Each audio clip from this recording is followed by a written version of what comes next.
Welcome to the Real Advisor Podcast. TRAP, TRAP.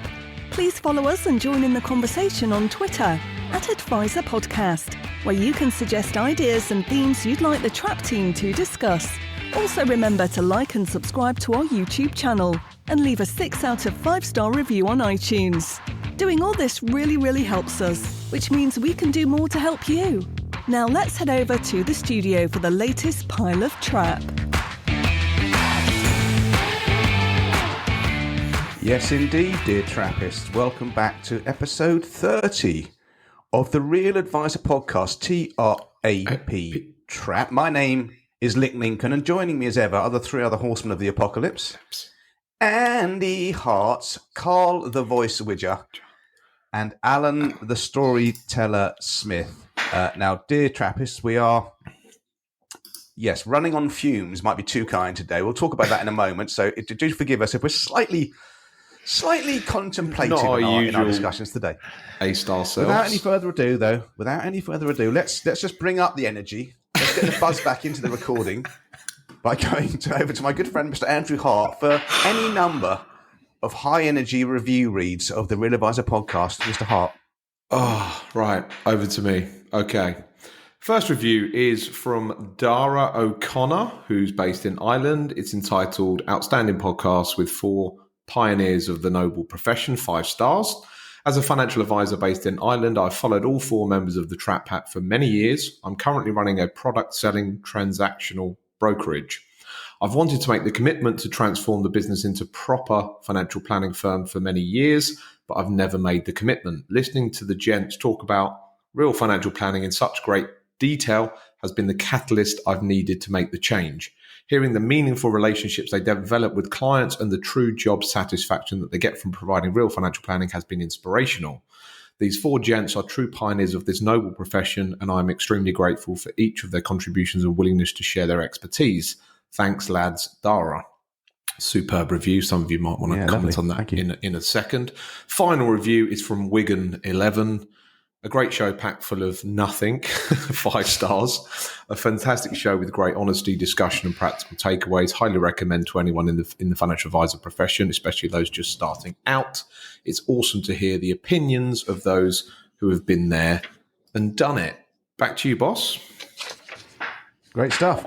Thanks as ever, Trappists, for your reviews. And as we're starting to say, if you feel comfortable doing it, please do leave your real name in the reviews so we can call you out and then tag you and engender a further sense of community, because lovely review from you, Wigan11, but no idea who you are. If you don't want to do it, that's absolutely fine. Some people want to remain anonymous, but Dara's review there is very brave, saying I've run a transactional business. I'm going to go to this, and he's put his name to it. So that's lovely. Thanks, Dara. Great review. Thank you. Yeah, I've met Dara a couple of times. Really nice guy, and very, very genuine in terms of. I believe, if I remember correctly, he's close personal friend of yours. He is close personal friend. I think he's taken over his father's business, if I remember correctly.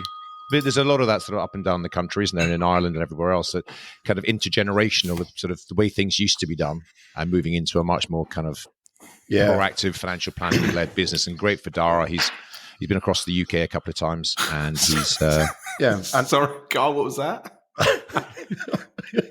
I'm trying to get my words out here. Fair play to Dara, number one. Yeah, someone just said very, very honest review.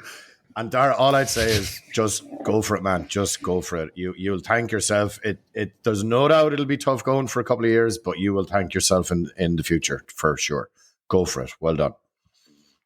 Okay, great stuff. So, why are we a bit dusty? Why are we a bit rusty? Why are we a bit crusty? Well, the Trap Pack went to Paris to open the Rugby World Cup this weekend, and it went very well. We had a fantastic time. Paris was magnificent. It was. I think we had.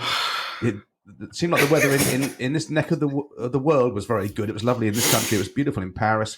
We had a fantastic time. We watched so far the game of the tournament, and good luck to Samoa, because they nearly beat the would-be champions, but they held on, and it was a good weekend. We went to watch Ireland versus Scotland, and we won't keep this too long, because I know a sizable proportion of the Trappists are not rugby fans. We had a fantastic time. I don't really have any downsides to it, really. I think Smithy would have enjoyed a closer match. We all would have enjoyed a closer match, but the atmosphere was brilliant. Paris is really expensive. It's London prices, then add some on. So just bear that in mind. That's what I've got to say on it. Really enjoyed it. Carl, we'll start with you just for a quick reflection on the weekend. Yeah, look, it was amazing. We should say that although this is going out on Thursday, we're recording this on Monday morning. Whoever decided that was a good idea, having returned home late last night, this was not a good idea. Anyway, we'll get through it. But it was just amazing. We had such, a lot of fun. We met up on Friday afternoon, and we had Alan booked a beautiful restaurant that his dad had been in many years ago in Paris, and we had just, I would say, a very memorable, most magnificent lunch in Montmartre before we went out to the game, and it was the game and the atmosphere, and the Irish fans just took the place over. It was amazing. But when I reflect, I know I'll definitely remember the afternoon we spent in that restaurant as much as I will remember the match. The Ireland rugby team are bloody magnificent. I really just hope that they can keep this going. They have 3 more weekends, hopefully, but it can all come crashing down in one weekend. So that's sport, guys, isn't it? It's we were all hoping for a closer game. You guys definitely had me talked into being nervous about Scotland causing an upset, which after 62 seconds and James Lowe going across the line, it was like, okay, maybe not. But it was just brilliant. I actually watched the game when I came home last night with my young fella, and it was like it was just a stunning performance for the first 40 or 50 minutes from Ireland. But brilliant fun, boys, and thanks for coming along and making it so memorable. Okay, Mr. Hart. Oh, me? Yeah, no, it was absolutely fantastic. We couldn't have asked for more. We went over in the Eurostar Friday afternoon, 2 hours and 20 minutes from basically St Pancras straight into, Paris Central. The weather was amazing. The people and company, they were okay. We got through it. We had a laugh. The game was fantastic. Even travelling to the Stade de France, we were thinking 3 hours. It took us maybe about an hour. The crowds were on good form. I mean, if it was a football match and they're at each other, then, that atmosphere would have been very different. So, I mean, the Scottish and the Irish say, big fans of each other. So, it was brilliant. We could have asked for more.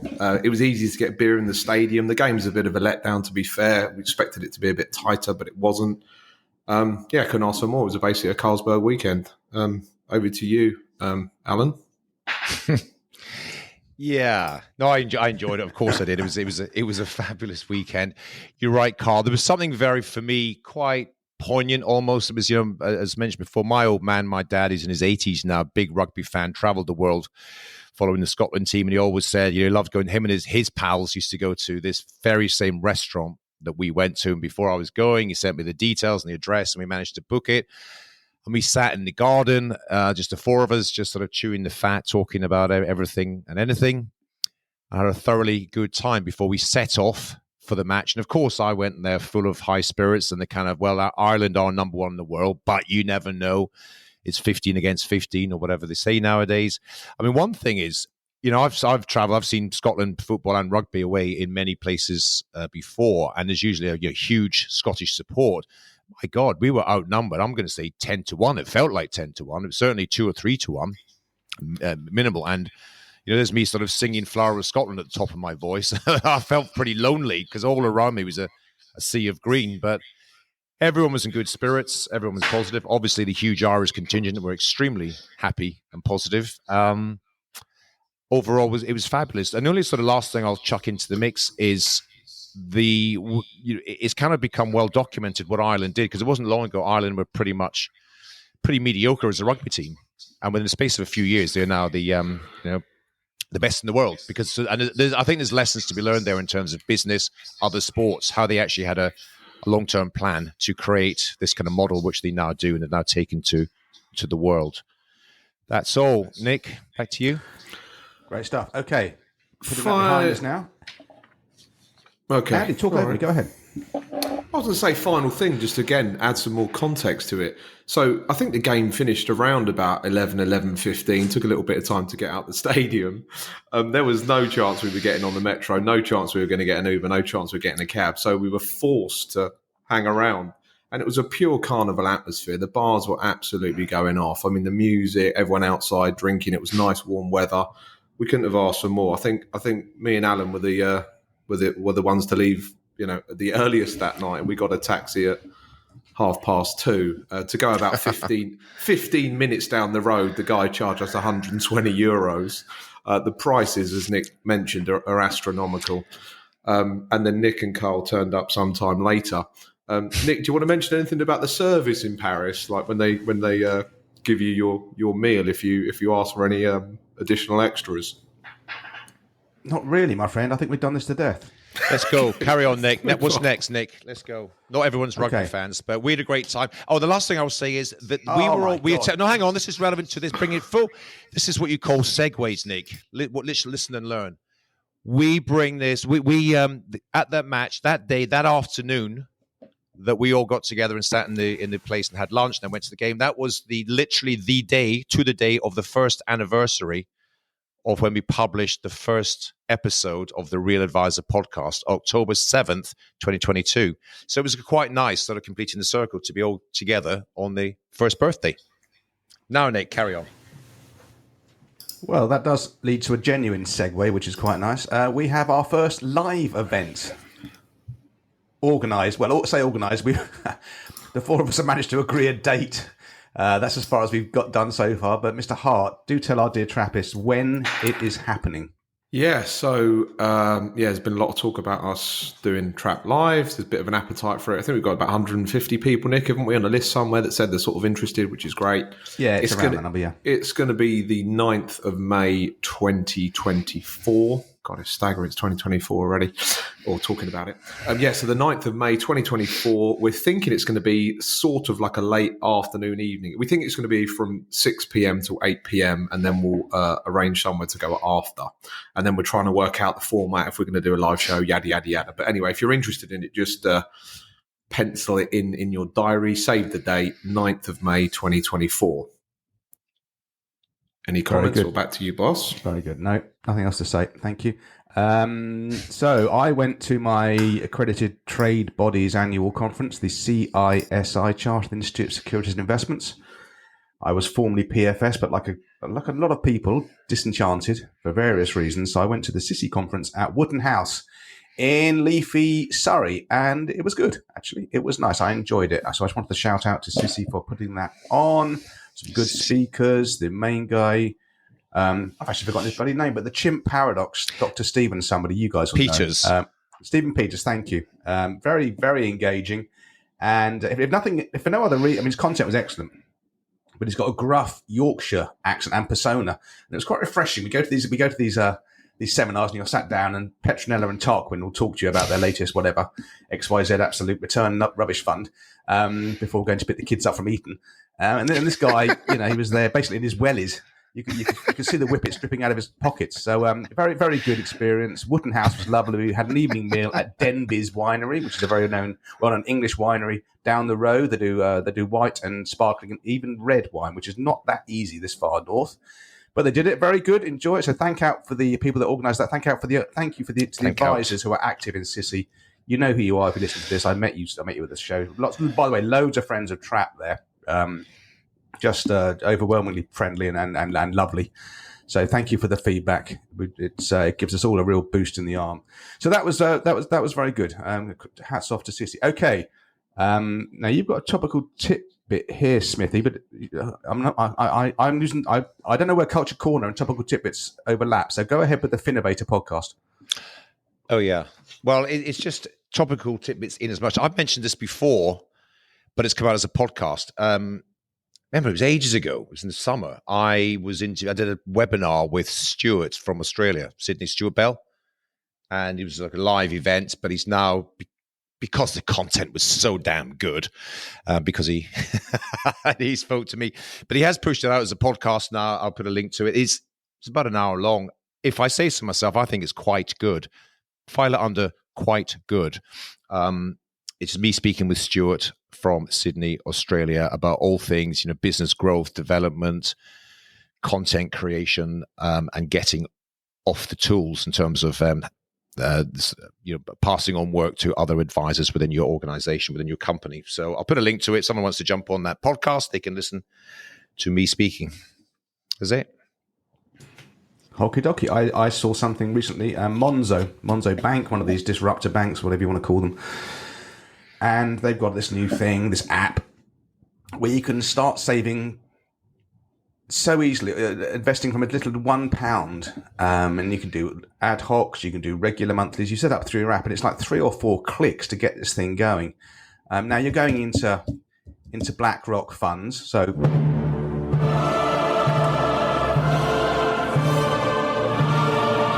that's fine. Low cost. There's not a great choice of range, but they're there. But the point is, there's zero friction to do it. There's absolutely nothing, and I just compare and contrast. If we want to get someone saving, young couple, whatever, young people accumulating for their future selves, it's like, wow. It's like, well, I know this is one of Andy's bet nods, but I think for all of us, the amount of stuff we have to go through. So credit to Monzo Bank. It's easy to get your money in. I imagine it's just as easy to get your money out. And that's where these things tend to fall down. But we'll see how it goes with all of these kind of robo-advisor schemes. But just amazingly easy to do it. It's almost as easy to set up a savings account with Monzo as it is to get a credit card from them. And the moment that tipping point is reached, we're maybe doing something a bit better. You guys don't have anything to say on that, I don't think. Okay, Mr. Smith, you went to, is that Limerick? Limerick. Crack on. Oh no, Nick, you haven't seen the updated notes because I removed that, but I'll talk about it anyway, seeing as you've mentioned. No, they're right in front of me. But I'm looking right at it on the live Google Doc. AS trip to Limerick. Oh, it's there. Okay. Well, no. I just added that back in. Did you add it back in? Oh, for Christ's sake! Jeez, you can see we do have that Monday morning rusty feeling after a weekend in Paris. And anyone try to remember anybody's names is like, yeah, I can't really remember that person's name. Yeah, like, just move on. Just move on. Look, yeah, you go ahead. I'll just introduce this. So, look, we had a team day in Metis last week or the week before, and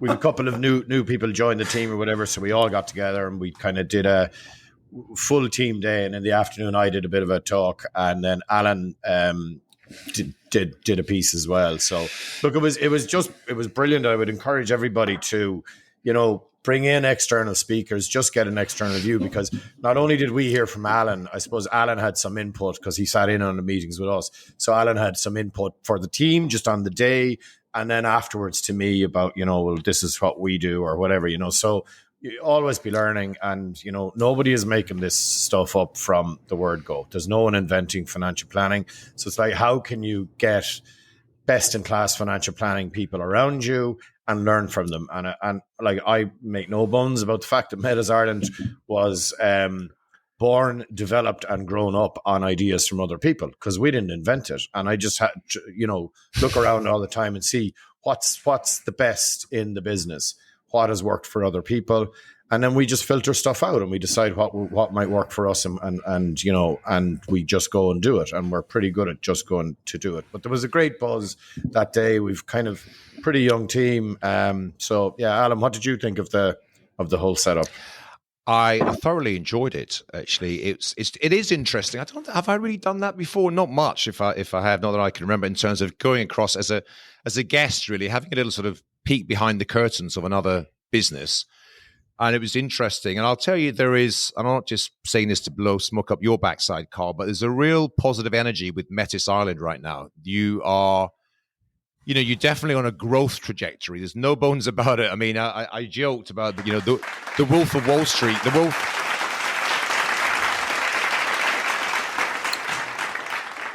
Wolf of Limerick, in terms of, I mean this in a positive way, because it was all about, what's our growth story? Let's look at our numbers. You better qualify that very quickly.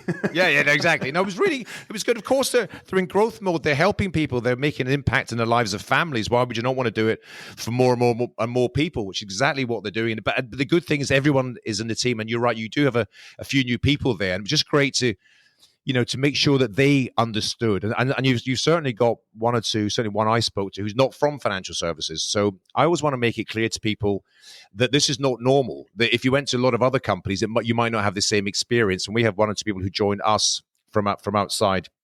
And they might think that every single financial planning company is like this and does full fat financial planning to every client every time. And it's not necessarily the case. So Yeah, I thoroughly enjoyed it. We and again, one thing that Metis Island certainly know how to do is to celebrate afterwards, after the meetings. It's like a work hard, play hard environment, which is fabulous, really good. I support it wholeheartedly, and we should all do more of this. Is just have a to integrate with others who are all kind of on the same journey, all on the same path, because we can all learn from each other. And I guess that is what Trap is all about. It's kind of just sharing our knowledge and experience with others on similar journeys. That was 100%. it. And thank you for coming across, Adam. We do appreciate it. It's my pleasure. Very good. Okay. I think that's one of the reasons we also go to these peer groups, don't we, that we've talked about before. We know that myself and Andy and Alan go to this one in London, and we've had Trappists ask us about setting it. How do you go about doing it? Doing ones out local. You just go and do it. I do think this is a very giving community. I mean, I can't comment for other professions, accountancy or the legal profession. If they share ideas as openly as this, I'd be very surprised if they share ideas more openly than most open-minded financial advisors do. And why reinvent the wheel? Somebody out there has done what you're trying to do, has done it already. So just get together with like-minded people, and you can just carry the load. Yeah, can I make one? Can I just expand on one point there, because I know we've got we have some experience recently of people kind of asking for advice or asking for meetings and maybe not showing up or whatever, right? So the important thing for me, and Alan obviously clearly is a good friend of mine, so I could have just said, Alan, come on over and whatever, right? But I said to the guys in Metis, I said, right, Alan is our guest speaker. We're going to treat Alan we're going to give him the red carpet treatment. And I think it's so important, if you're asking somebody for a favor, that you do, you give back to them and make sure that they feel special. And I know that Alan gave it his absolute 120%, because, everybody in Metis was dying to meet Alan, and they all had their questions ready and all that kind of stuff. So it's just respect the people that you're asking to come over and that you're asking to do stuff for you. I think that's really, really important, because we've seen some instances maybe where that hasn't been the case. Yeah, that is true, Carl, for sure. The organisation was superb. It was picked up in a beautiful big limousine, driven to the best hotel in Limerick, and there's no story. But and they'll also see that I was deeply uncomfortable with the content of some of today's podcast, owing to the Irish versus UK cultural differences. Carl comes over to us and we say get in a cab or get the train around London. We go to Ireland and Carl lays on a limo. There you go. It's different when I go over. We're meeting up for lunch or whatever, so I'm not necessarily going into one of your businesses. But Alan was coming into our business and he was doing us a massive favor. So I said, right, we're going to do this right. And look, I'm just saying it because there's a lot of people looking for stuff on the cheap and, maybe being a little bit disrespectful of other people's time. So, if you're asking for a favor, you've got to treat the people that you're asking for the favor for with respect. Well, that's right, because you won't get a second chance, I think, is the answer to this. You ask somebody for a favor and you kind of let them down one way or another. That person's highly unlikely to say yes another time. So there we go. So, yeah, point well made, Carl. Andy, I'll say it out loud. Alan, you might have changed microphones, mate. So can you just look at your settings and mute yourself while you do it, and then can one of you two others keep an eye on him while I go through the show. Thanks. Okay, I think we've done topical tidbits. Let's have a look at where. Oh, well, in that case, we're on to the meat and potatoes of the show, and there is a burgeoning. Andy will probably shoot me down for even calling it DIY movement, but there's a burgeoning movement of people who are looking to take financial control of their lives by themselves without an advisor, using the power of online communities and peer groups and so forth to exchange ideas and ways to do things to be able to save for their future selves. I think the best known group of all is this Financial Independence Retire Early movement, FIRE. Again, Andy, shoot me down in a minute, but I believe was US based initially, but has kind of gone around the world. There's certainly a big FIRE movement in this country. So I just thought, let's just see what the four of us think about it, good and bad, and perhaps what lessons we can learn, if any, from the FIRE movement. So, Mr. Hart, you lead off, sir. Yeah, I think that was a good intro. I think we're going to try and focus on the FIRE movement rather than the DIY, the no help option. But obviously, the lines can be a bit. But isn't it the same? They can be a little bit blur, but DIY, there's a lot of people that are DIY investors that avoid financial advisors that have got no idea what the fire is. Does that make sense? They might, over time, start investing on their own and think, actually, is there a better way to do this? How can I actually become a bit of a better financial advisor for myself? So, yeah, the fire community started, it's been going for decades. I think there was a famous book that came out, and the name escapes me at the moment. But the person who popularized it in the US was called Mr. Money Mustache. So it's worth checking out his website. He goes into quite a lot of detail around the sort of strategies around it. So the first part of it is called FI, financial independence. That's what we're working on with all of our clients anyway. We say to our clients, work with me and we'll ensure that you sort of reach financial independence, then maintain financial independence, which again is a slightly different strategy of creating the wealth and obviously, living off it. And then the other bit is, retire early. That again is the bit that some people sort of argue about. And then it's like, well, what are you retiring to? As Carl calls it, the third act, etc. So yeah, that's the movement. Financial independence, retire early. But the reason why I like the movement generally is because I believe they're distilling the essence of financial success. So the first thing they want you to do is obviously work out what your personal monthly burn rate is. How much money are you spending every single month?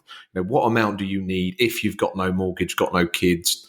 What does that look like? So they confirm that number. Keep it simple, and let's say it's $3,000 a month. So someone wants to spend $3,000 a month for the rest of their life. In the fire community, you generally you're trying to work out what the safe withdrawal rate is from a stash of cash, basically. So let's say it was $3,000 a month. You times that by 300, that's 900,000. You need 900,000 golden coins, and you're going to be financially independent. That's the back of a fag packet calculation. The next question is, well, what are you going to do in terms of trying to create this 900,000 or £1 million? Keep it simple, or 1 million golden coins. Again, they're huge fans of global equities. They get rid of all the other financial trash, all the other marketing BS, and they just go, right, all of your wealth is going to come from global equities, which again, I'm a huge fan of. And then they find the lowest charging global equity fund as a no-help DIY investor, and they go all in on that fund. Yes, they do panic sometimes during market cycles, but some of them don't. So again, it is all around behavior. And that's basically at its essence. Work out how much you're spending, work out how much you need, and then try and create that money via global equities. So that's my starter. Over to you, Nick. Great stuff. Thanks, Andy. Coming back, I'll throw it back to you, Andy. How does the fire? Is the fire movement? I'll get my words out in a minute. Is the fire movement agnostic about advisors, or do they have, as far as you understand, any particular views, pro or against? Oh no, they're very much, you don't need financial advisors. They are an extra huge cost that will probably do a worse job for you around investing, and then probably add no other value. That's one of my concerns with the movement. They think just because they've read a book or a blog, they think they can do it themselves and they're totally rational and don't need any, help from Alan. Pause when you're typing. No, that they're generally not fans of financial advisors, which again is what I think is somewhat of a concern. And they think everybody else can do it. So when they get into the fire movement, it's like a mini religion. It's like a financial religion, let's call it. They're very, very diehard about fire. They'll be telling everyone at work, oh, you don't need any financial advisors, do it yourself. They think everyone else can do it because they can do it. It's like someone who's really good at the gym, just telling everyone, hey, just do it yourself, go to the gym on your own, you don't need a personal trainer. You don't need coaches in your life. So yeah, I don't know if that helps, Nick. That does help, thank you. And we know now that Alan's microphone is working again.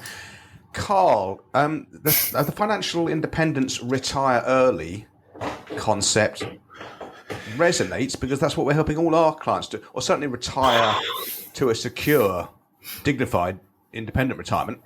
We're not so driven about retiring early necessarily, but the movement is based around that.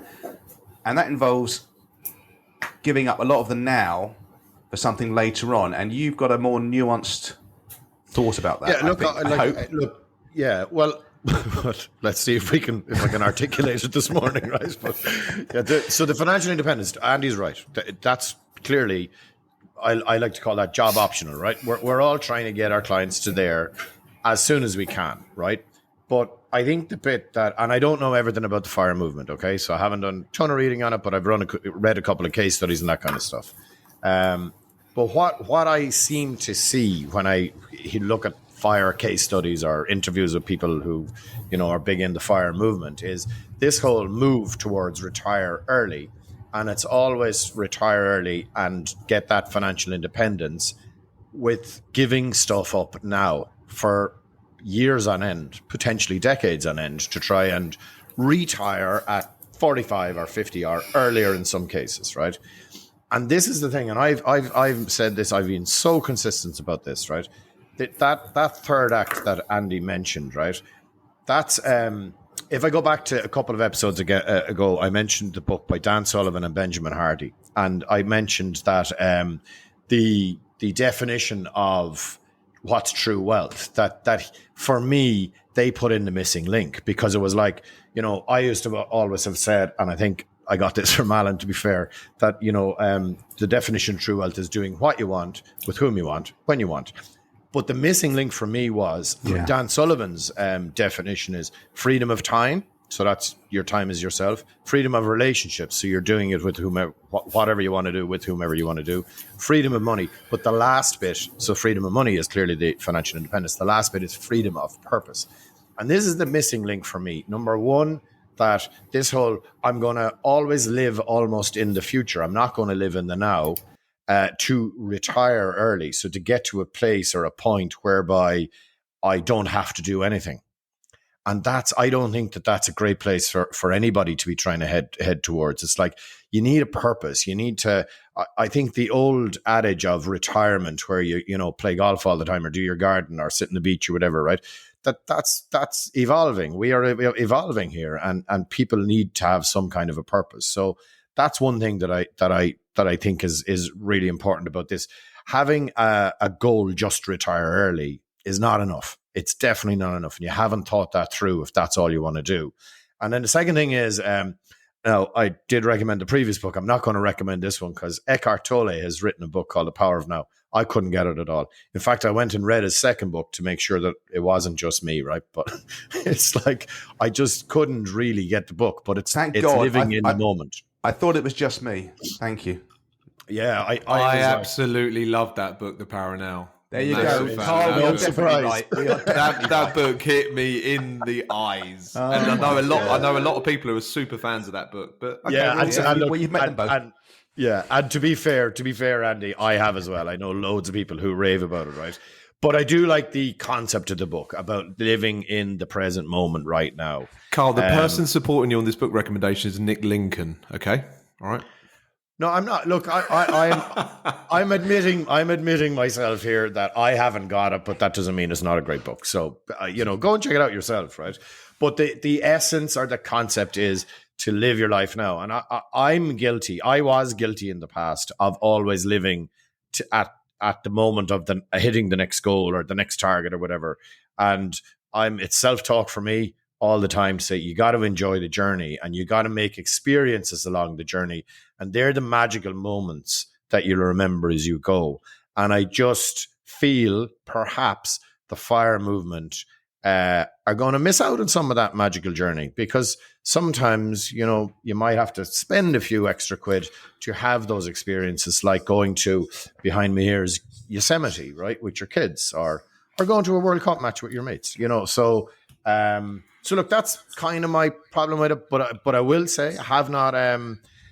Is it a massive problem? No, because I think the whole financial independence is real, and we should all be trying to get there. And do I know loads about it? I probably don't. So am I in the best position to comment? Maybe I'm not, but I just have. Yeah, so the bars of Gay Paris can certainly attest to you living in the now, Carl. That's beyond that. Mr. Right. Smith, so far you've been relatively quiet. As opposed to you. Go on, Carl. As opposed to you, like you were sitting outside, yeah? The bars of Gay Paris. Anyway. Mr. Smith, do you have anything to say? Yeah, look, a couple of things. In all honesty, I haven't spent a great deal of time thinking about fire because I didn't really get it, because to me it's kind of bleeding obvious, isn't it? Isn't that what we're all trying to do? Financial independence. It's just all those things is work optional, and maybe they've taken it to another level. But there's a couple of brief reflections. many years ago, I read the book Enough by Paul Armson, who's he's been influential in a lot of advisors' lives, and all the work that he did and his cash flow stuff and everything. And to me, that was my first time I kind of, if you like, got it.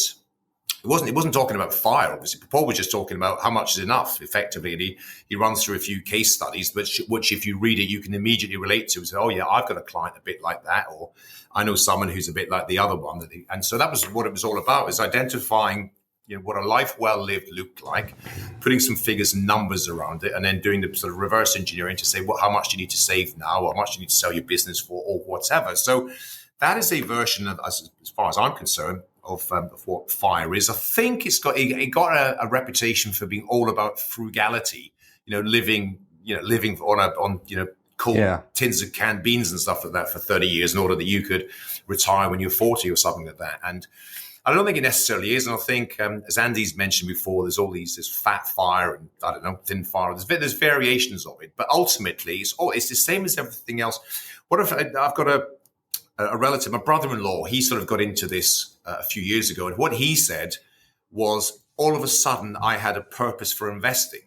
I didn't before that. I was just sort of saving on my company pension scheme. It was always, it was like a burden. Why are they taking money out of my salary? Because all of a sudden he realized that there was a purpose for him saving money. Then he get into it, then he understands. And so, of course, and you're right, Andy, interestingly, for those, and John, shout out to John, he's got deep into this. He's a sort of technician by trade, so he leaves no stone unturned in his desire to find the optimum way of saving for long-term returns. And what does he invest in? Vanguard Global Equities for 15, 20 basis points or something like that. So that is the pure distilled essence of long-term saving, low cost, the best possible returns you can get over the long term. The last thing I'll say on it is, the saving money for your retirement, whenever that may be, early or late, wherever, is the easy bit.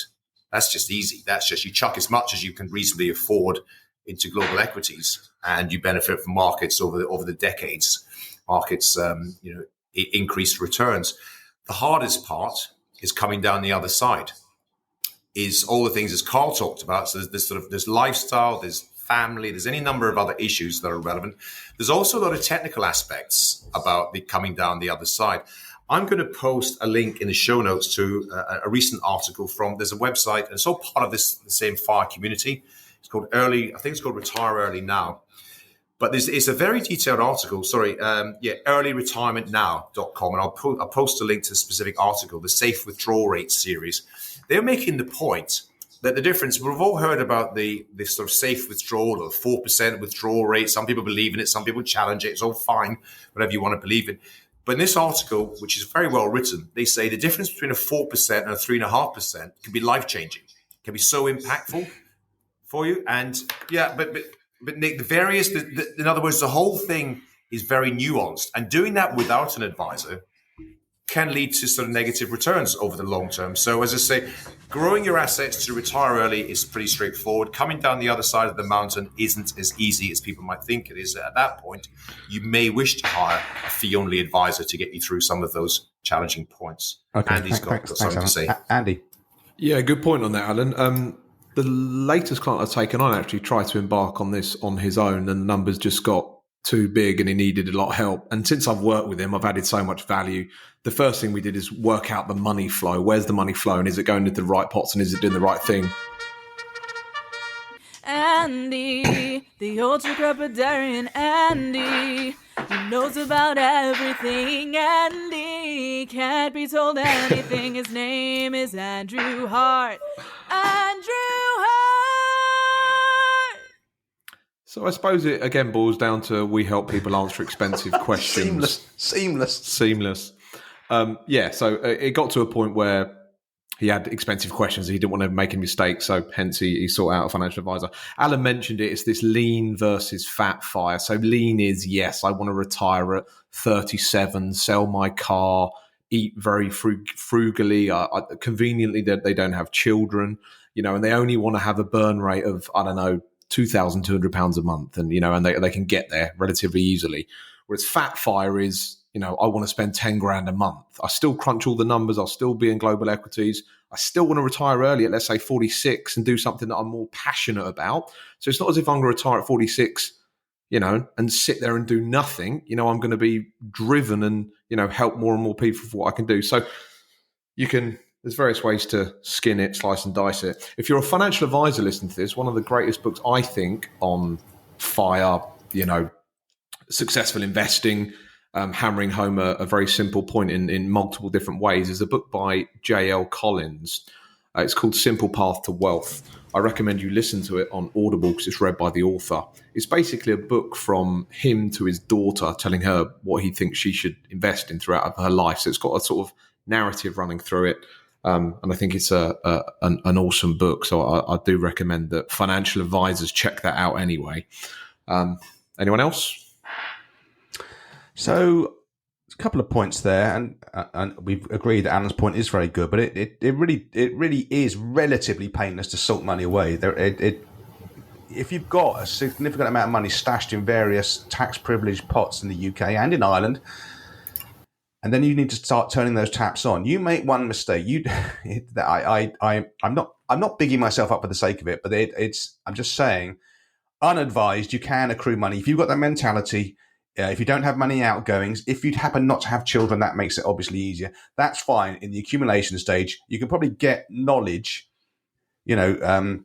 information from the internet to get you there, and you can work out your own budget. And there's probably a lot of engineers are probably fire people. They probably are just very analytical.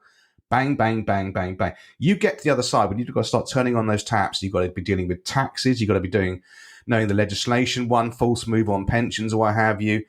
It does get more tricky then, but again, I'm sure there are many in the FIRE movement who can do that. I think for us as financial planners, and this is becoming more and more of a thing with the work of Mitch Anthony and his cohorts in the US and also people in this country. It's not what are you retiring from; it's what are you retiring to. So we as advisors are building these fantastic financial plans for clients, getting them to that point of independence. But there's a lot more to it than that. And we're starting to involve in our conversations with people coming into that retirement sweet spot, questions about, okay, how are you going to fill your time? And these are people who aren't retiring at 43 or 44. These are people who are CEOs, they're successful people. They've built their own businesses, maybe retiring at what we consider a normal age of late 50s, early 60s. And for them, it's a dramatic move because all of their social worth, or a lot of their social worth, comes from work. They don't realize it until it's gone. And we're coaching these people through that transition, as well as doing all the money stuff. Well, these fire people, they're talking, we want to go early 40s, early 40s. Okay, what are you retiring to? All your mates, more than likely, assuming you have them, are going to be working. What are you doing? You spent 20 years scrimping and scraping to build up these pots. So you built up very little social credit because you won't have belonged to clubs. I wouldn't have thought. You won't go on holidays or lavish holidays. You won't have that network around you. And now you've got, in quotes, enough. 6 decades ahead. I mean, that's the only thing I would say. Now, I'm coming to this again because I'm not part of it. I did try to become part of it as a lurker. Don't worry, Andy. I'm not going to say anything particularly egregious here. So I'm the UK FIRE movement has a Facebook page, and I'm a lurker on Facebook. Facebook is where hope goes to die. So I have no presence on there, but it has one use. It's quite good for groups. If you've got a niche, it's quite good for groups. So I joined the UK FIRE page, and then within a day I was chucked off it. And normally that happens because I start typing stuff. And I've been chucked off so many groups now. I've got a Google sheet of groups I've been banned from to save me trying to reapply to join them. This is the first group I've ever joined and been kicked off of for not posting anything, without posting anything, which is, even by my standards, is a work of art. And I don't know, the moderators were very passive aggressive, and I got the impression these people are very, very heavy on Excel skills and very light on social skills. So that might be a defining characteristic of the moderators on this group, and that they were very rude to some of their own members. But maybe you've got to be that way. If you're doing it on your own, you've just got to be dogmatic. You don't acquire many social skills. That's fine. When you've got 6 decades on your own with your pots of money behind you, good luck turning on the social skills tap. That's my view. But in the round, I'm loving it. I'm totally for it. We want people to be financially independent. That's our raison d'etre, right? But we want them to retire to something with a purpose, if we can. And if you want to do that on your own, A, accrue enough, and then B, work out how you're going to spend that in a way that satisfies your values and gives you meaning. I think that's a big ask, but crack on, and all power to them for trying to do it, and for those that do it well, for doing it well. That's my thought. Fair summary? Yep. That's Okay. good. Let's move on. Yeah. Just only silence to me is the tumbleweed going by. So I think we can now go on to the Trappist questions. As I see, there she is, hauling the sack up the drive. Posty has come with some more Trappist questions, beloved audience. And if you want to post one to the group, there's a link in the pinned tweet at the top of the of our Twitter feed, obviously, because it's pinned. Why do I need to tell you what that means? I don't know. I'm rambling. I'm running on fumes. Give me a break. In the so-called show notes, there's also a link where you can click on there and submit your questions. We are getting through them. I think we're now, what are we now? We're in October. We're now around kind of March time in the Trappist questions hopper. We're all answering them sequentially. We will get to you. And we've got 2 more questions today. I don't know who these are from because these are actually, they get delivered in envelopes. It's bizarre. They submit electronically, but they come to me in envelope. Don't ask. I can just open this one up. The first one is from, this guy sounds like he should be an inside centre for the All Blacks, Jono Randall Nash. Jono says, I'm interested in how you approach conversations with clients or prospective clients that want to invest in commercial property or buy-to-lets. Jesus, Jono, give us a break. We're dying here. Either personally or through SIPs. I believe in the power of equity exposure over property in the long term, in whatever form, and talk about the advantages and disadvantages of all sides with a graph.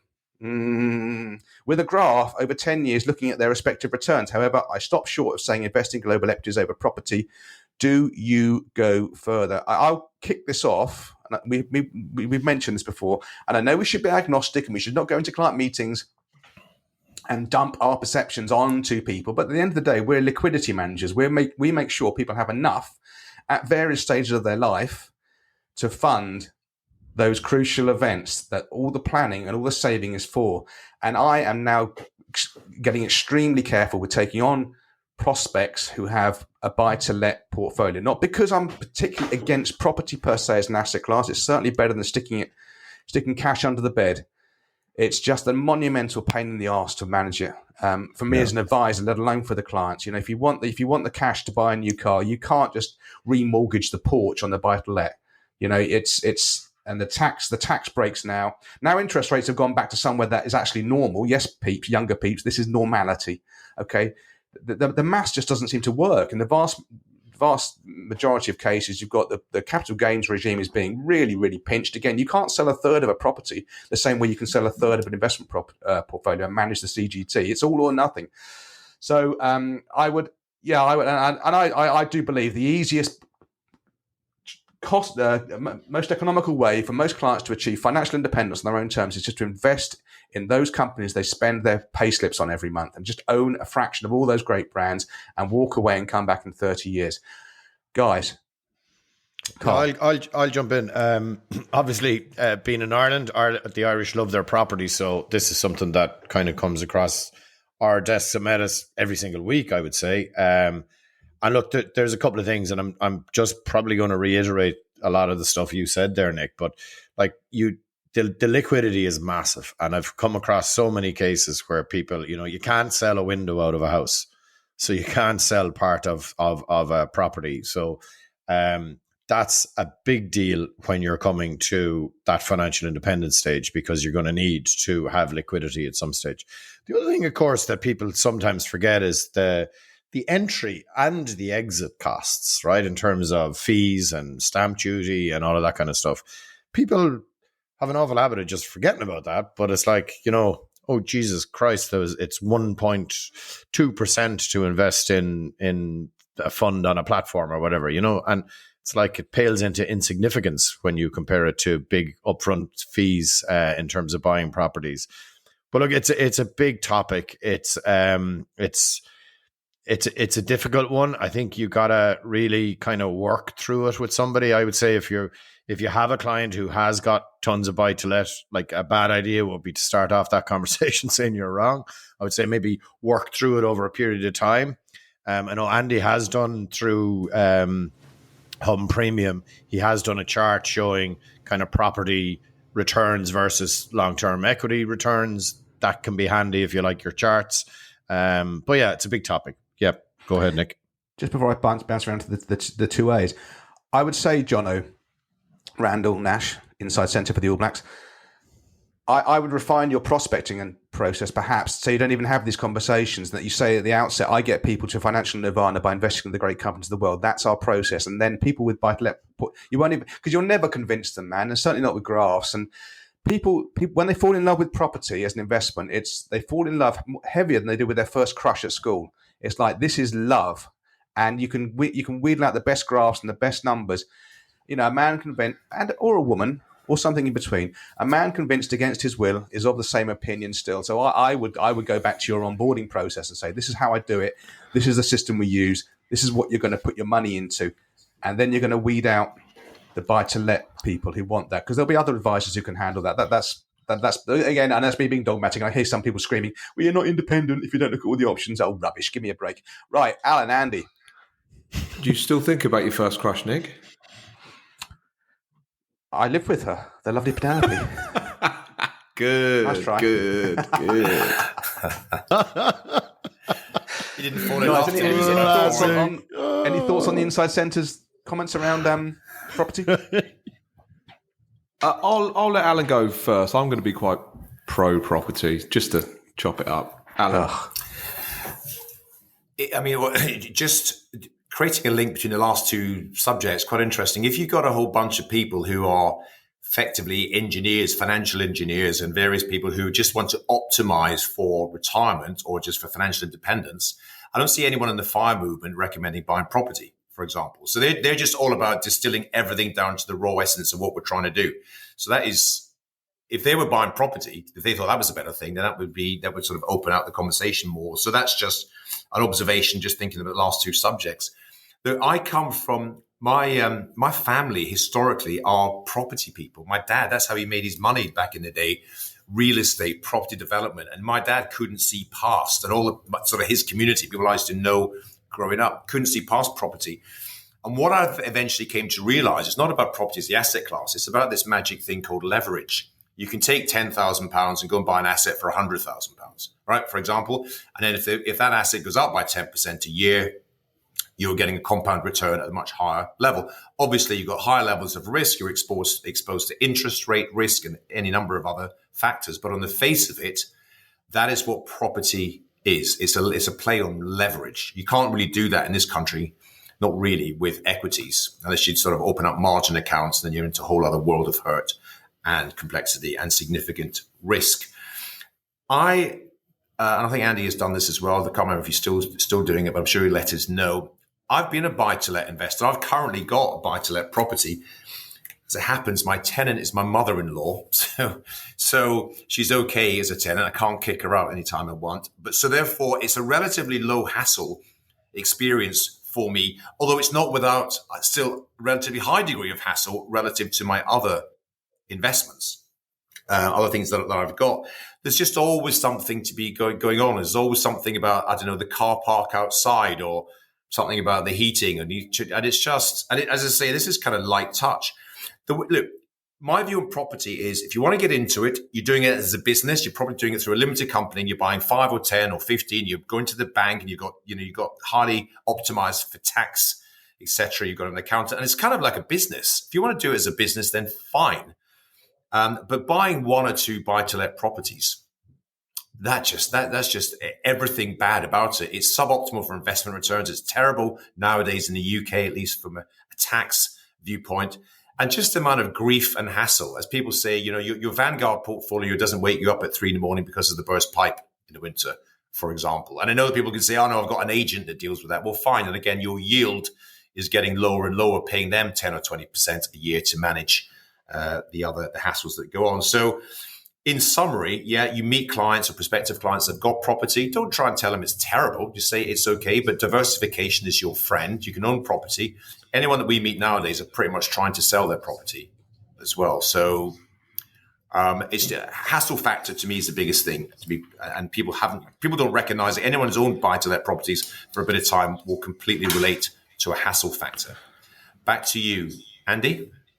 Yeah, got loads of points to talk about here, so I'll just go through a couple of them. Yeah, trying to tell someone who's made hundreds of thousands of pounds and millions of pounds personally that property's crap and doesn't work, and here's all the reasons why. Pick your battles. It's insane. I yeah, you've got to be very careful in relation to that. You're right, Alan. If they are buying, selling, trading, developing, it's a business. You know, we know loads of businesses that make a lot of money. So again, yeah, the property business works in that essence. But yeah, if you're just buying one or two, then yeah, that's where a lot of the trouble starts. The fire community, you're right. They never promote buying property, but I'm pretty sure a load of them have ended up with a load of high hassle properties in random areas because they've listened to a random podcast that's promoting a new area where a hospital's being built and some other odd things about transport links or something. So a lot of the people that I've come across in the fire community have bought high hassle properties in random places. I mean, over the last, few decades, property has done quite well, but I think we're exiting the golden age of making money via property through capital growth, through rents, through low interest rates. And also I think, so I've got a lot of clients that have property. They're not like property people and that's all they do because they're worst clients ever for financial advisors. They build up money in ISAs. They build up money elsewhere. They want to take tax-free cash out of the pension as soon as they can to buy another property, So yeah, they're not good clients for proper financial planners as such. But then you get ones in the middle that have sort of hit their property goal target and now they want to, divest elsewhere, diversify. And also I think clients that are in an ideal position that retire, let's say 65, keep it simple, or 60 something. They've got 2 state pensions, which are great. They've got a slice of rental income coming in with low borrowing. So it is cleared money. And then they have X hundred thousands in pensions, X hundred thousands in ISAs. They've got a sort of a nice mix. So there's a couple of points there. Yeah, I've actually just sold a property in London, a flat I owned in London. I paid my first CGT bill the other day, which is quite a milestone in my little brain. So I'm pleased I've got rid of it. The mortgage was going to go up to, a crazy number. Again, we're meeting a lot of clients now that have property that's saying, oh, when the rate goes up, I'll just sell it. Like, as in, it's 2% at the moment. Next May, that easy. Next May, when everyone's running for the door, and my rate's going to go from 2 to 6, I'll just sell it. And I bought it for 200. I definitely don't want to sell it for less than 200. No. Next year in May, when that goes from 2 to 6, nobody would even buy it for 140 or 130. Who gives the monkeys what you paid for it? We have not even yet seen the carnage that's going to develop or the carnage that's going to erupt in the buy-to-let world when all of these rates are, tripling, quadrupling. My rate was going to go up to 9.5% if I stayed on. If I stayed on the lender's standard rate. So yeah, my rent would have been $1,400 and the mortgage would have been like $2,500. Luckily, I could sell it. It's one of my success stories in relation to property. I've got a few other horror stories. Anyway, so there's a load of points in there. Anyone want to chip in? No, I think going to get a downward thrash. John O'Randon. Yes, I think it might be you, Alan, and you, Andy. If you've got a client that's got a limited company full of properties, that's slightly different. It's a big buy-to-let portfolio because then you've got a trading concern. Then you're in control of salary, dividends, all the other kind of stuff that can help liquidity. But if you're one of these, if you're dealing with clients who have like 3 or 4 buy-to-lets, they haven't got quite enough to stick it to a limited company. It's just like, and from a data gathering point of view, each year it just doubles the time it takes to get all the updated figures for the annual planning meeting, or whatever you want to call it. Okay, let's open up the next letter and see who this is from. This is from a good guy, John Doyle, who spoke at the CISI conference. Unfortunately, I missed his slot due to a scheduling problem with his presentation of My Pillow. But I imagine, knowing John, it was a very good slot. John's one of these another poor sod who spelt these parents John Jon all through his life. He said there's no H. Okay, for the love of Christ, there's no H. So John, his question is speed of onboarding from an initial planning meeting to money invested. It feels like I've gone from a one-hit wonder in 2009 to 6-week marathon man. Amen, fella. The delays appear to be us waiting on information from providers. Yes, they are.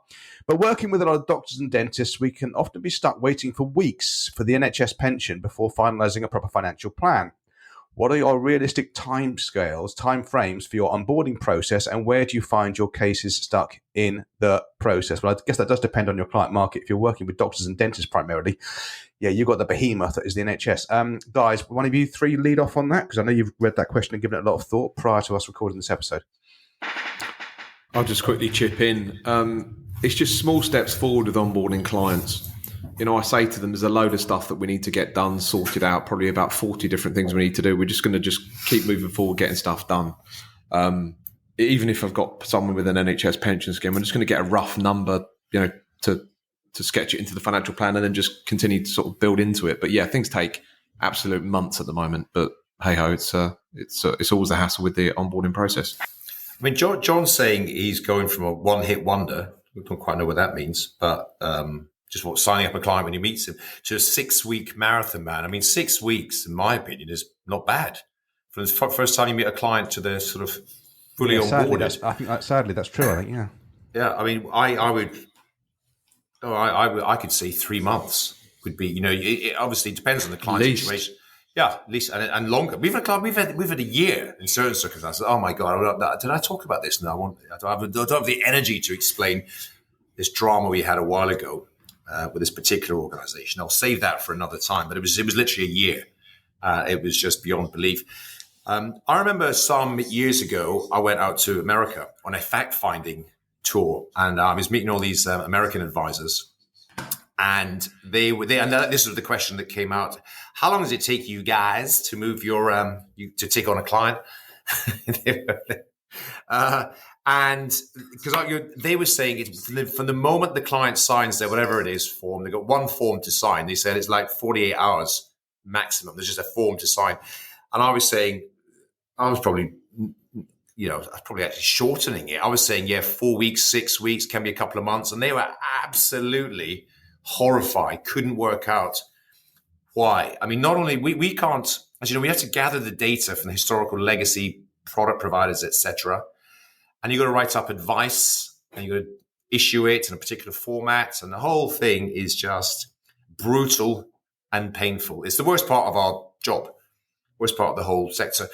So it can take months. So John, your 6 weeks is actually pretty punchy, pretty good. Other parts of the world, we'd be interested to hear what Carl has to say on it, because other parts of the world seem to be, certainly the US at least, seems to be able to move much, much faster. The only little tip I'll give to people, and this is again perhaps stating the bleeding obvious, but we may well be chasing up providers, making phone calls, dealing with the information comes back wrong or half of it is missing and going back to them, etc. Keep your client informed. Keep your client informed. Just, a weekly email or something like that, just to let you know nothing has happened. Definitely. We haven't done anything. Still nothing's happened, but we'll chase them again. We're waiting for a phone call back, because from the client's perspective, obviously things go. They've had a great meeting, hopefully a great sort of discovery meeting or whatever it might be. And then if we don't hear from us for 3, 4, 5 weeks, they're wondering what the hell's going on. So we try to be as proactive as we possibly can on that. Carl, what's life like in Ireland for bringing on new clients?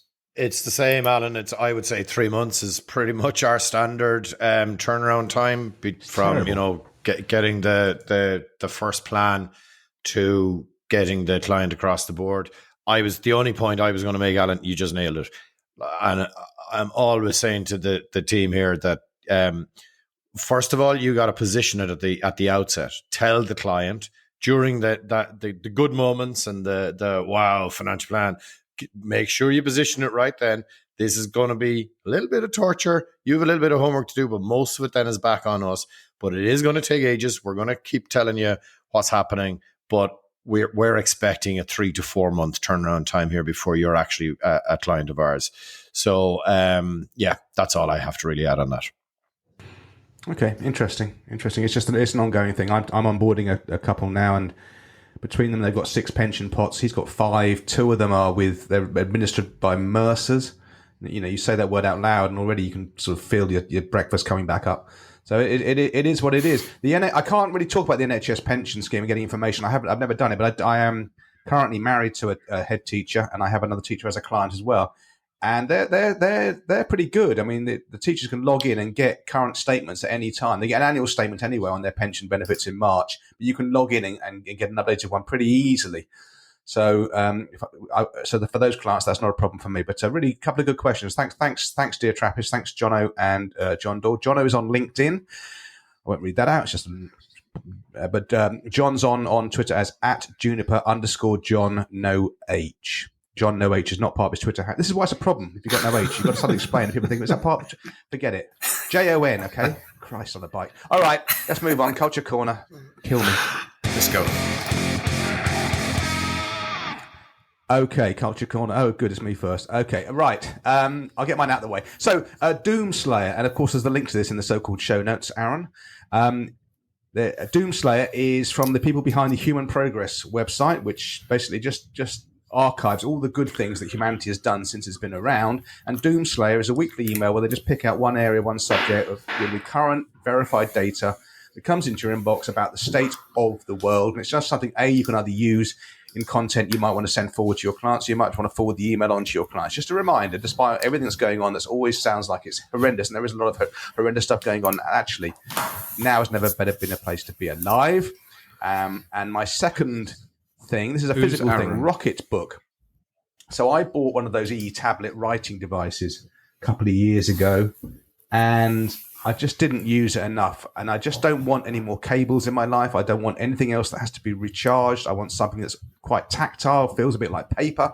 So Rocket Book is a hybrid. So it's about 20 pages in this. It's a physical book, A4, you can get A5 as well, spiral bound. And you write on this stuff, and then it comes with an app, and you can scan whatever you've written, and it's very good and neat and tidy. It'll go to whatever you want, Dropbox into your email, and then you wipe the pages clean. So it's like you haven't got a great big thick paper thing on you. You've got this very light book. You have the special pens, but you can get Pilot do these. I'm holding up the camera for those listening. Pilot do these pens. They're cheap as chips, just neat and tidy, but it feels way better for me than writing on a tablet. I haven't got to worry about charging it up. I haven't got another bloody cable in my life. So if you're always looking at these kind of things, never quite finding a solution to paper, but you want something that's light and tech enabled, because the app is very good and you just scan and it's beautiful. It resolves perfectly. Rocket Book is my physical thing of the episode. Now, who's next on the hit list of doom? Still without a link in it, but I'll forgive you on it for the moment. The Missing Billionaires by Victor Haghani. Yeah, thanks, Nick. That's me. This is a new book just come out. Victor Haghani, very interesting character. I met him years ago at a Dimensional gig. He was speaking there, and he did a TED. CPR, CPF, close personal friend. So he did. I did a TED talk some years ago. Now he's turned the TED talk into a book. The book is called The Missing Billionaires. In fact, he's coming on as a guest on my award-winning podcast, Bulletproof Entrepreneur, this week. But he's bullshit. It's quite an interesting story. I mean, he obviously goes into a lot of other things. Victor Haghani's background is he was. Some people who listen to this and watch this are old enough to remember a company called Long-Term Capital Management, a hedge fund, a huge hedge fund, about maybe 20 years ago. I want to say they came out. There's a book written about them called The Smartest Guys in the Room. I think it is all these super, super smart, PhDs, rocket scientists, financial engineers who get together to create this hedge fund, and they're just doing extraordinary rates of return year after year. So people are piling more and more money into them. They've got to however many billions of assets under management. And the whole thing just blows up. They took a bet against, I think it was the Russian bond market, and the whole thing blew up and it all went to kind of zero. I think it had to get bailed out by the Fed, and Victor was part of that team. So he's super, super smart guy, but then sort of realized, again, back to the essence of investing. What is interesting here, he talks about the missing billionaires. He looks back at these super wealthy families, I want to say the, what they call it, Andy? You would know. The Gettys. These very super wealthy families of 100 years ago, 200 years ago, that if you look at the data in terms, and your inflation adjusted it to presently, there should be, thousands and thousands of billionaires, their heirs, who would have inherited millions and millions of pounds, hundreds of billions of pounds. If you just look at the statistics around, had they invested in, the global stock market or the US index. Vanderbilts, those sort of people. Yeah, Vanderbilts. They didn't know the self-withdrawal rate, the safe withdrawal rate. They exactly. just agreed. No, they were taking 13, 14, 28% a year. It's not They going went to in at last. 4%, but it should have been 3.5%, and they'd be saved. If it had been 3.497, they'd be flying now. But they were investing all sorts of crazy stuff. They were buying hotels. They were buying stuff that they were sort of investing outside their sphere of knowledge and their circle of competence. And so therefore there are a fraction. In fact, you look at the actual numbers of billionaires that exist in the US and around the world nowadays, very, very few of them. I mean, a handful came from that sort of previous generation. Most of them are, they've created their wealth in the last 30, 40 years in this country. So he talks about that. And therefore he obviously talks about how to optimize for long-term investment. It gets a little bit in the weeds, quite detailed, but nevertheless, it's an interesting book. And actually also links to the conversation we had last time about, investing for so-called high net worths, which is, as soon as somebody gets wealthy, we've got to find something else. Well, again, there's no one more wealthy than these people, the Vanderbilts and the Gettys and all these other sort of billionaires. They are super wealthy. And they started investing in sort of weird and wonderful esoteric type investments and not withdrawing the appropriate amount, etc.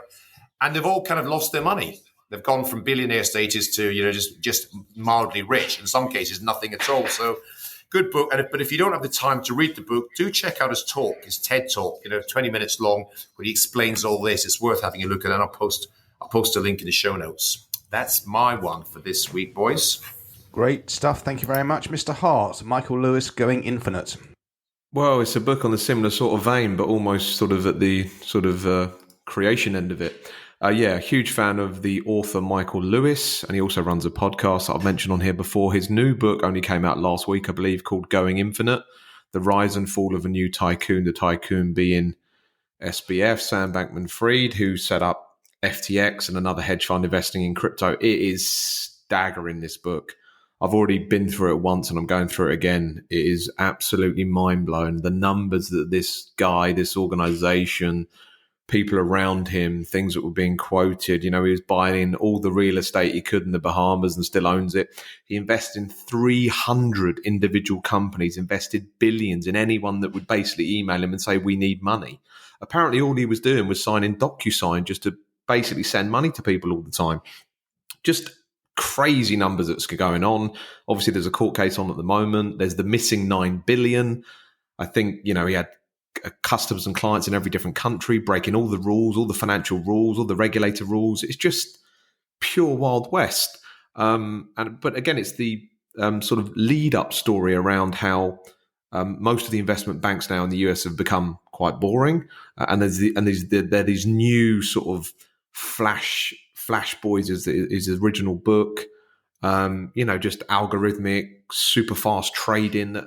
Anyway, so history of all that sort of stuff. I can't rate the book enough. It's called Going Infinite, The Rise and Fall of a New Tycoon by Michael Lewis. And Michael Lewis was interviewed on the most recent Barry Ritholtz podcast episode, so that gives you a flavour of the book and the theme. Okay, brilliant. Thanks, Andy. So, Voice, Della Voce, The Ride of a Lifetime by Bob Iger, the man who helped ruin Star Wars. Crack on. That's the case, yeah. Anyway, those two books sound brilliant, by the way, boys. Thank you. So this is I can only describe this. It was for me again, as always, Audible. It's a great listen. Not quite as good as the Shoe Dog, the Phil Knight, the Nike story, which was amazing, but kind of in the same theme as it in terms of his career, where he came from. It's more obviously Shoe Dog is, building a global business from nothing. This one is kind of the corporate journey, but really enjoyed it. Really good and easy listening as well. Recommend that one, Bob Iger. And how they've transitioned, and pivoted the business over time, been really, really good. And some really good stuff about his business relationship. He was very close to Steve Jobs. So intriguing stuff there. Highly recommend that one. Okay, fantastic. Hey, we made it, guys. Well done. Good effort. 1 hour, 13 minutes in. I think we've given that a damn good thrashing for episode 30. So we'll give that a wrap. We'll tie it up. Thank you, dear Trappists, for listening. Thank you for taking part. Thank you for making it your show as much as ours. Please do send in the questions. Do subscribe to us on your podcast catching app of choice. Do leave a review. They give us an immense shot in the arm, and we've all got thin skins and massive egos. The more shots in the arm we can get, the better, please. 6 out of 5 stars as a bare minimum. Like and subscribe to our YouTube channel. We're now only 600 people away from getting to that number where we can flog you with relentless adverts, which would be fantastic. If you do leave a review, and you want to, please do leave your proper name so we can just engender some community. That would be lovely. Otherwise, aside from that, until the next time, it's adios from the Trap Pack, and take care out there, folks. Goodbye. Goodbye. See you next time.